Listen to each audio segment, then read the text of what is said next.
कि मैं ऐसी हिंदी कैसे बोलूं जिसमें उर्दू ना हो, और ऐसी उर्दू कहां से लाऊं जिसमें हिंदी ना हो।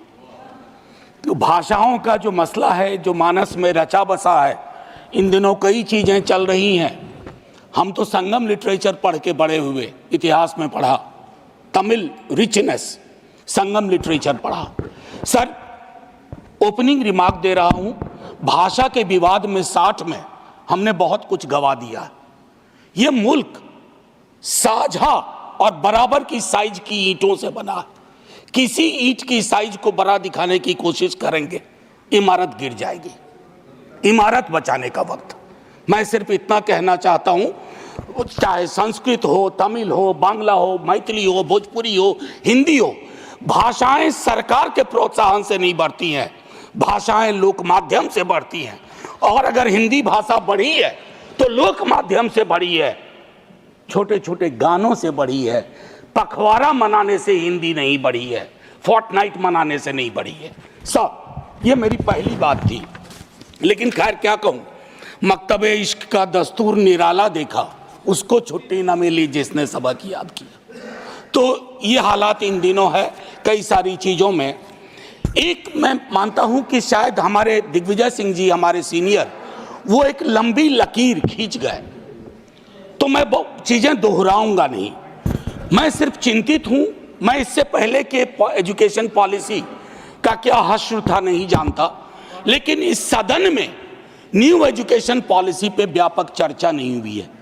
सदन को इससे महरूम करना क्या ये उचित है? मैं ये सवाल छोड़ता हूं सदन के विवेक पे और सरकार के विवेक पे। सर, इस पूरे दस्तावेज में कई मिसमैच हैं। दस्तावेज की शक्ल और वैचारिक रुझान की, पेडागॉजी और टेक्नोलॉजी के मिसमैच की, लैंग्वेज को लेकर के एक बात मैंने कह दी, उसी को थोड़ा खुलासा करता हूं। सर, मदर टंग वाली बात बहुत बेहतर है कि 5वीं क्लास तक मदर टंग में शिक्षा दी जाए, लेकिन हम बाबा साहब भीमराव अंबेडकर को याद करें। उनके वक्त में जो सच था वो आज भी सच है, क्योंकि सोशल इकोनॉमिक मोबिलिटी के लिए अंग्रेजी एक भाषा है, उसके प्रति दृष्टिकोण भी हमें साफ करना होगा। भाषाएं किसी की बपौती नहीं होती हैं, भाषा लोक जीवन से उभरती है और भाषाएं लोक जीवन को समृद्ध करती हैं। अब doubling the gross enrolment ratio की बात हुई 2035 तक संभवतः इस दस्तावेज में, तो उसमें मुझको लगता है कि उस हिसाब से अगर इसको अचीव करना है तो प्रति सप्ताह 15 वर्ष तक नए विश्वविद्यालय खोलने होंगे। अब आइए सर, मैं एक महत्वपूर्ण विषय पे आता हूं, और इस विषय पे संभवतः मैं 50 बार बोल चुका हूं। सर, एक चीज होती है एनएफएस, ये एकलव्य ढूंढने का नया तरीका हो गया, नॉन फाउंड सूटेबल। मैं नहीं कह रहा, कमिटी कह रही है, committee on welfare of schedule caste and schedule tribe. उन्होंने कहा जो ये स्टीरियोटिपिकल रिस्पॉन्स आता है कि सूटेबल कैंडिडेट नहीं मिले, ये बिल्कुल गलत है सर। कमिटी ने कहा ये एक्सेप्टेबल नहीं है। यही बात कमोबेश ओबीसी रिक्रूटमेंट में लागू होती है। मैं माननीय शिक्षा मंत्री जी से, माननीय नेता सदन लगातार बैठे हुए हैं, सर आग्रह करूंगा, ये महामारी सब कुछ लील जाएगी। ये मध्ययुगीन व्यवस्थाओं की महामारी है जो आधुनिक चोला पहन चुकी है। इस चोले को उतरवा के फेंकवा दीजिए, अन्यथा बहुत मुश्किल होगी। महोदय, गुजरात बड़ा समृद्ध राज्य है, हमेशा नजरें इनायत रही हैं आज़ादी के बाद से ही, लेकिन आज बड़ी खुशी हुई कि हमारा बिहार जैसा पिछड़ा राज्य भी, बिहार गुजरात के साथ एक कैटेगरी में साथ साथ, और वो कैटेगरी है एनरोलमेंट इन हायर एजुकेशन, जहां हम बिहार, आसाम, गुजरात भाई भाई। बस ये एक चिंता का विषय था, मैंने कह दिया। और नीति आयोग की भी इसमें स्कूल एजुकेशन को लेकर के कुछ महत्वपूर्ण टिप्पणियां हैं। अब महोदय, मैं एक आध मिनट ले लूं तो माफ कर दीजिएगा आज। Please spare me 1 minute extra if it is possible. Sir, priorities clear होनी चाहिए, कोई भी सरकार हो। आप एजुकेशन से क्या उम्मीद करते हैं, वो जो पैलिम सेट की बात की थी ना ऋतव्रता ने, वो हमारा एक नजीर होना चाहिए। और मुझको लगता है कि सार्वजनिक क्षेत्र के विद्यालयों, मैं एक सरकारी स्कूल का पढ़ा हुआ हूं, हिंदी मीडियम से पढ़ा 10वीं तक, 11वीं में अंग्रेजी से पहली बार राब्ता हुआ। सर मुश्किल आई, क्वींस लैंग्वेज की अपनी दिक्कतें हैं, लेकिन सर सरकारी स्कूलों के, मैं अपने ही स्कूल को आज जब वापस जाके देखता हूं, क्या बना के रख दिया हमने। मुझे निजी क्षेत्र को के खिलाफ मत समझा जाए, लेकिन एक संतुलन होना चाहिए। दुनिया के तमाम उन देशों ने एजुकेशन और हेल्थ में सबसे अच्छा किया है जिन्होंने सार्वजनिक क्षेत्र के को बढ़ोतरी दी है, उसको प्रोटेक्ट किया है। एनटीए के बारे में कई दफा बोल चुका हूं सर। ये कोचिंग इंस्टीट्यूट के, मैं संसदीय गैर दामाद, असंसदीय तो नहीं है ना, मैं पूछ लेता हूं पहले ही, नहीं तो दूसरा शब्द दूंगा।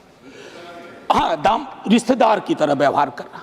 कोचिंग इंस्टीट्यूट फ्लरिश कर रहे हैं, बार बार परीक्षा पैटर्न, पेडागॉजी, सिलेबस में बदलाव, बच्चों को हमने गिनी पिग्स बना के रख दिया।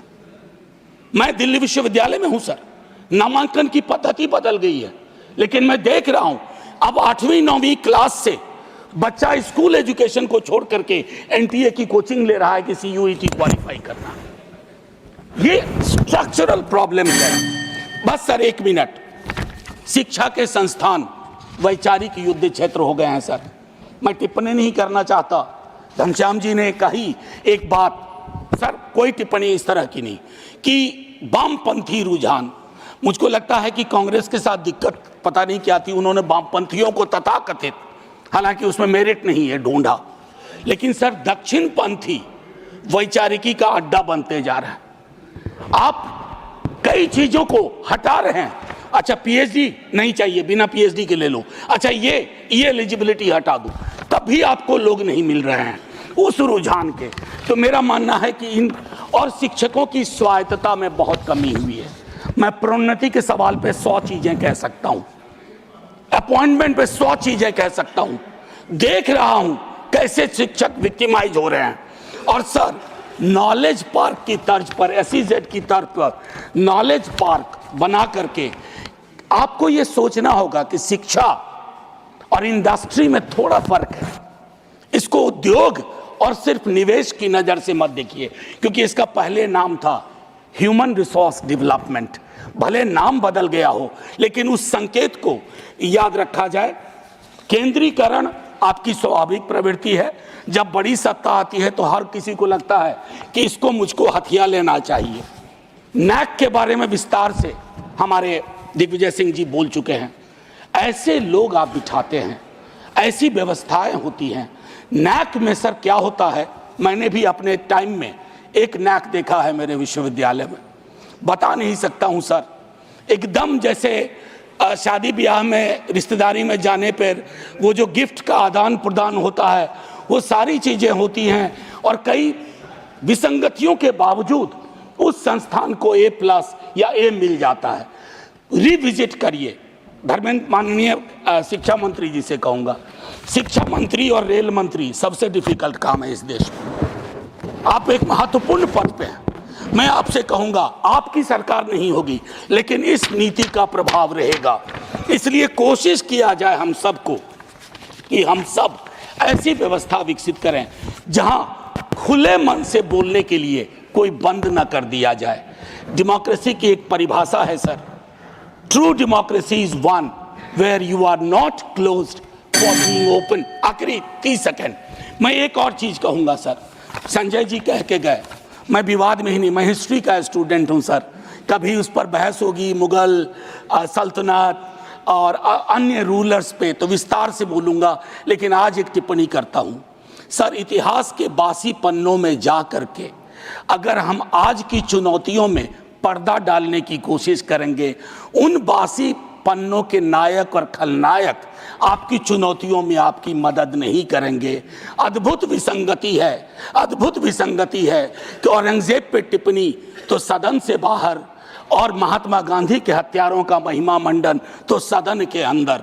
सर आखिरी में मैं यही कहूंगा कि सब मेरे चार सर ये उनको